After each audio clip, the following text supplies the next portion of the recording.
Homélie du Père Gilbert Adam sur l'Évangile selon saint Matthieu, chapitre 26, versets 14 à 25.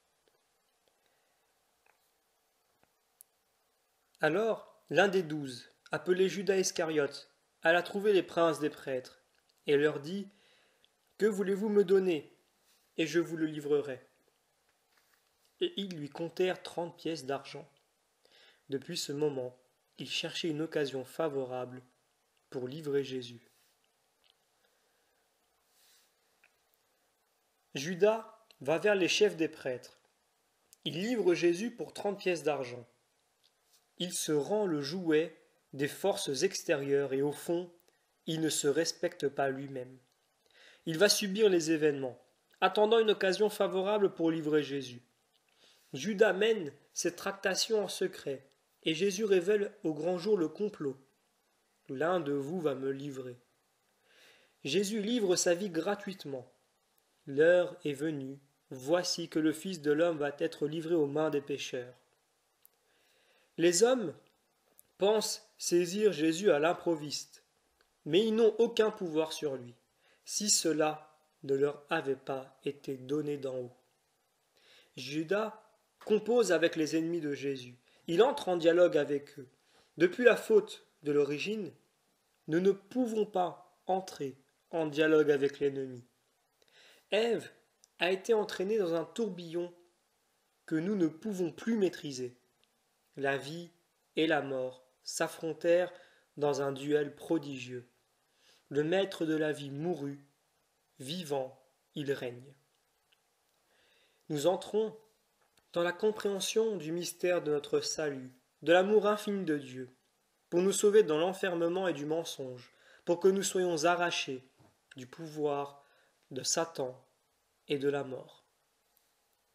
Nous continuons la lecture de l'Évangile. Le premier jour des Azymes, les disciples vinrent trouver Jésus et lui dirent « Où voulez-vous que nous préparions le repas pascal ?» Jésus leur répondit « Allez à la ville chez un tel et dites-lui « Le Maître te fait dire « Mon temps est proche. Je ferai chez toi la Pâque avec mes disciples. » Les disciples firent ce que Jésus leur avait commandé, et ils préparèrent la Pâque. Jésus oriente ses disciples chez un tel, en lui disant « Le Maître te fait dire ».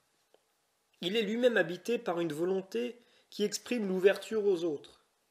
Jésus habite sa mission.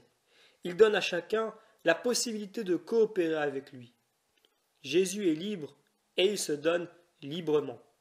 S'il avertit ses apôtres, c'est pour les prévenir des ruses de l'ennemi qui rôde comme un lion rugissant, cherchant qui dévorer. Il y a tant de manières de trahir Jésus.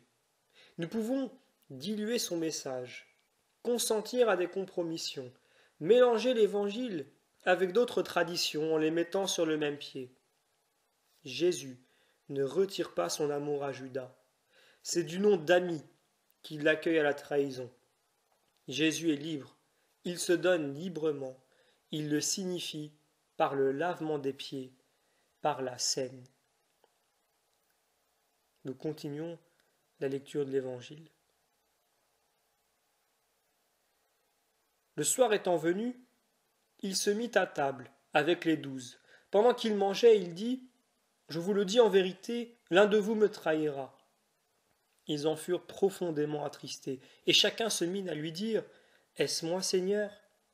Il répondit « Celui qui a mis avec moi la main au plat, celui-là me trahira. » Le Fils de l'homme s'en va selon ce qui est écrit de lui.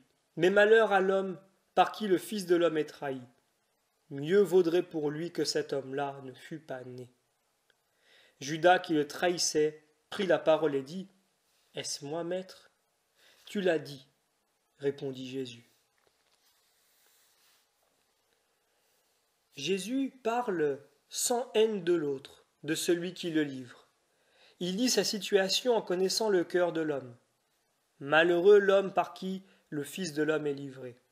Il vaudrait mieux que cet homme-là ne soit pas né. Judas prend la parole. Rabbi, serait-ce moi ? Jésus lui répondit aussitôt, « C'est toi qui l'as dit. » Comment entendre cette réponse? Jésus le confirme dans son être. C'est bien toi qui le dis. Tu existes avec ce que tu me fais.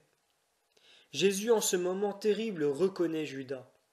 Judas peut renouer. Jésus lui en donne la capacité. C'est l'angoisse des apôtres qui se manifeste. Ils interrogent Jésus du fond de leur cœur. Serait-ce moi? Jésus assume pleinement sa situation. Il assume ce qui s'impose à lui. C'est au cours de la dernière Pâque qu'il institue l'Eucharistie. Elle est pénétrée d'une profonde joie et d'un recueillement empreint de tristesse. Jésus s'apprête à sauver le monde. C'est la tristesse, à la pensée que son départ va causer du désarroi dans le groupe des disciples. Nous demandons la grâce de demeurer sur le cœur de Jésus et de ne pas quitter la communion fraternelle.